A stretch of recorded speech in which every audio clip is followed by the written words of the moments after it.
English, the beloved king of Silvare, has lived a good life. But before dying, he's granted a wish by the kind goddess Alistia for serving the people so dedicatedly. His status of being a divine knight comes in handy as he wishes to be given a chance at life again to master his swordsmanship, as he has missed the opportunity to do so as a king. Soon enough, he finds out that the goddess may have played a big old prank on him by reincarnating him into a little baby girl's body. New adventures await the pretty little knight as she goes beyond all odds stacked against her to become the master of the sword. Before we move on, don't forget to hit the subscribe button so you never miss out on the latest anime.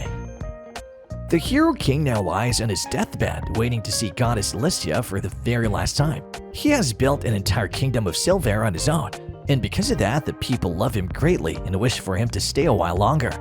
He bravely tells them that his time has come, only to greet the kind goddess again. She offers to grant him a wish as he had worked so hard in his previous life. King English thinks for a moment and asks to be reborn again, but this time as a master of swordsmanship.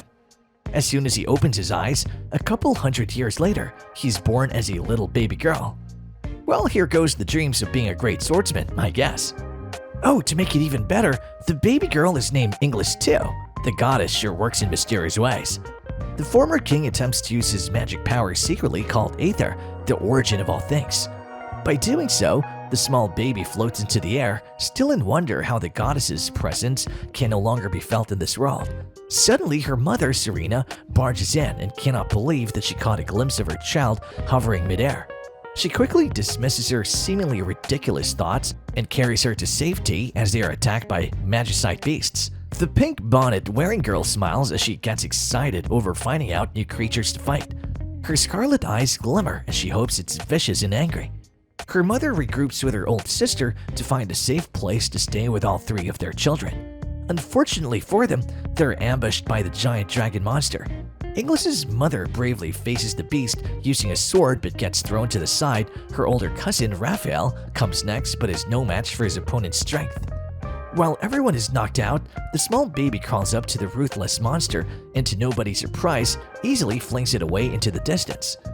As English grows older, she gets into the habit of seeing herself in the mirror, doting over how adorable she is and how in her past life always wanted a granddaughter like her current self.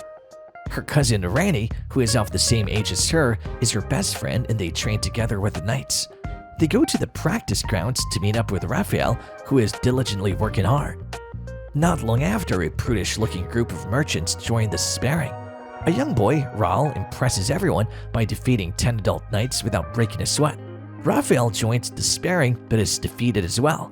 With vengeance in her tiny little sparkling eyes, and not to lie to anyone at this point, pure excitement to have found a worthy opponent, English challenges the snob. As the king's goal for this lifetime is to form great skills as a swordsman, she closes her eyes and easily defeats the boy, bringing honor back to the family. At 6, the two girls go to church for a special kind of baptism to grant them a rune. It's a tool for them to manipulate mana, but since the former king's goal is not to focus on anything other than being a great swordsman, the ritual is purposefully botched to become runeless. The family is shattered to know the truth as their prodigy has no future to become a knight. As they reach the age of 12, English, also nicknamed Chris, admires herself as per usual in the mirror before going to the banquet. Both Rani and her are introduced to Leon, a holy knight. Men's eyes hungrily gaze at the girls, and this experience is all new to the English, the hero king, since he was on the opposite end. This isn't pleasant for sure. Leon takes them both to his friend Eris, but she rudely excuses herself after landing a cold hard smack over his face.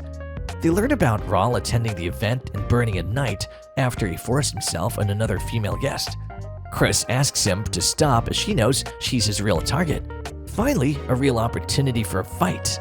She walks alone towards the corrupt Highland ambassador's residence, but is stopped by Eris, it turns out to be his cousin. The knight wants to protect her, but since Chris's real intention is to fight him and measure up his true potential, she gets excited that she's going to be able to land a double score in one go. But sadly, nothing goes as planned for the poor unlucky king. Both of them are attacked by Leon. They find out that he's basically fed up with the Highlanders, rightfully so, and has joined a group called Steelblood Front to mess with them. Like Robin Hood, but make it more spicy and sinister. They aim to kidnap Eris and create a deadly weapon called the Herald Menace. While Christ tries to stop the attempt, Leon turns Rawl into a monster. Both girls team up to defeat it. English has to use her special magic spell called the Aether Strike, but is promised by Eris to keep it a secret and part ways. Years later, Ronnie and Chris come to the capital to become official knights. They meet an awesome lady named Cyrene who does great work for the locals but has to deal with a band of troublesome knight-turned-bandits who are led by someone named Hawk. All of them form alliances to ward them off, but soon find out that they have their own Herald Menace. They split. Ranny and Cyrene face the bandits. Chris goes ham with a real battle against the Herald Menace controlled by frontman Sistia Rouge. And Rouge she was as she put up a great fight, but things die out as they successfully capture them. Cyrene finds out their plot through the bandits about how her people might turn into slaves, but vows to fight to death for their rights. This wholesome moment is ruined when things get even crazier when Cyrene turns into a monster after being poisoned by her own maid. The monster rampages and kills her maid off in a swift way. Chris and Ranny, along with Sistia Rouge, you heard it right, with the kidnapper, take the monster down. They end up saving Renee, who's now a small harmless creature. Both girls head off to the Knight Academy, but before they do, Chris vows to find a cure for the Great Lady Friend. On their way, they visit the city of Element, where they help the local people by defeating a bunch of feisty magicite beasts. This is where they find Leon's sister, Leonolfa, who's badly treated by everyone as his brother is a troublemaker. She tells them how she wished to join the Knight Academy, just the same as them to bring honor back to the family and punish her brother for his wrongdoings. All of them get tested by the principal Muriela after attending the Knight Academy's opening ceremony. The overpowered English easily wins the prize and gets free food for an entire month. Finally, the former king gets a much more suitable reward for displaying his strength, even if it's just plain old free food. Leon gets bullied for her brother's actions by her roommate, Lissalot. Not going to lie, even her name gives off a mean girl vibe, but is grateful that she has two companions who don't judge her. Chris, Randy, along with her new friends at the academy, learn about the cool new flying machines called the Fly Gears. Our OP main character looks like he was born for this. No wonder he's called the main character. She impresses everyone with her flying skills.